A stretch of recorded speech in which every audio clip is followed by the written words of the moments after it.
And with the State of the Union address coming next week, the U.S. is expected to announce any day sweeping changes to the way many costly banking fees are offered to those in St. Joseph and across the U.S. At the top of the list for regulators, overdraft and credit card fees that exceed $35 and make companies billions of dollars every year, largely on the backs of those struggling the most. News Press Now's Cameron Montemere takes a look.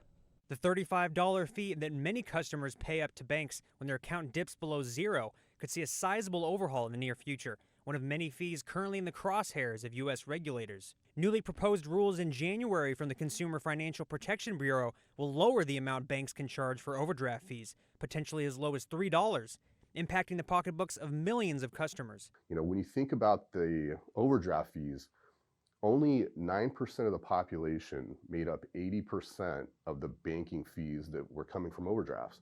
And, you're preying on, what we would say is maybe the weak and stuff like that in terms of the most needy.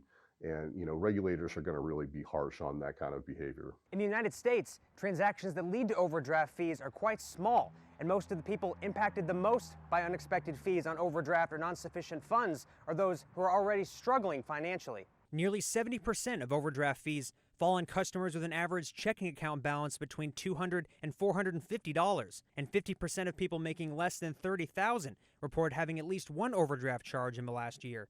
I think that that's something as society we need to continue to push is helping the consumer, especially when you have banks that are trying to take advantage. I'm not against corporations, banks, or any type of entity making money. That's what we have companies for. But let's do it in a fashion that goes ahead and is not at the expense of the consumer, especially underrepresented consumers as well. Banks and credit unions with more than $10 billion in assets would be affected by the rule. In St. Joseph, that includes heavily utilized banks like U.S. Bank, Commerce Bank, and UMB. A large majority of banks in St. Joseph continue to charge $35 for overdraft fees, despite the average in the U.S. dropping to $26 in the U.S. in 2023. A number of banks in St. Joseph wouldn't be immediately impacted by the rules, as their assets don't surpass $10 billion, but competition with other banks and a rise in digital banking tools could put notable pressure on smaller institutions to align with the ruling or potentially risk losing customers.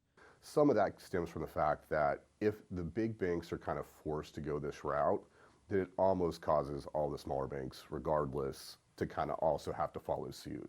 The Consumer Financial Protection Bureau is considering setting the benchmark fee at either $3, $6, $7, or $14, and is in the process of requesting comments from industry leaders and the public on the proposed rules before they take effect in October 2025. Overdraft fees became a popular revenue stream for banks starting in the 1990s. The Consumer Financial Protection Bureau was later created in wake of the 2011 global financial crisis to supervise the U.S. banking industry and protect consumers in financial markets. Before that, there was no type of regulatory agency within the United States that had the ability to go out there and really basically regulate these type of punitive type of charges, things that were going ahead and hurting the customer. And so when this came into play, this has given, kind of this regulatory agency the ability to start chipping away. The U.S. is expected to issue a final announcement by March 7th, the day of the State of the Union address, on another key rule that would limit credit card late fees to $8. In the last 2 years, a number of banks and credit card companies have taken proactive steps by reducing fees and changing policies before regulators get set to go all in on instituting new rules. U.S. Bank, with 4 branches in St. Joseph, stopped charging non-sufficient fund fees altogether in 2022. The Popular Bank also revised the amount an account could be overdrawn before incurring a fee to $50. The proposed rules have received strong pushback from the banking industry and lobbyists, and is all but certain to be challenged in court. Cameron Montemere, News Press Now.